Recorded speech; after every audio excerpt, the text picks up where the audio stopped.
আমাদের এই সার্বভৌমত্ব রক্ষার জন্য যদি আবারও আমাদের এই দেশের পক্ষে লড়াই করতে হয়, যুদ্ধ করতে হয়, আমরা আবারও মাঠে নামতে প্রস্তুত। আমরা কি দেখতে পেলাম? ভারতের বিজেপি নেতা শুভেন্দ্র চন্দ্র তিনি বলছেন তাদের দেশের গার্বেজ দিয়ে নাকি বাংলাদেশের এই ঢাকাকে তারা ডেকে দিতে পারেন।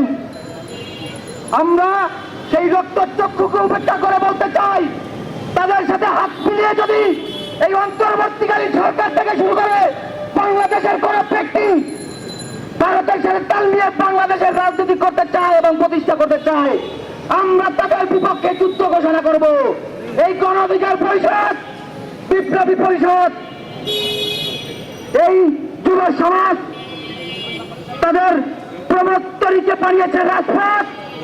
আপনারা সেই মরণতরীকে দেখি আমাদের কোনো লাভ নাই।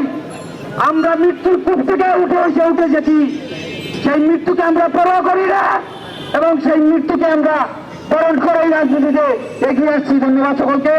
আসসালামু আলাইকুম।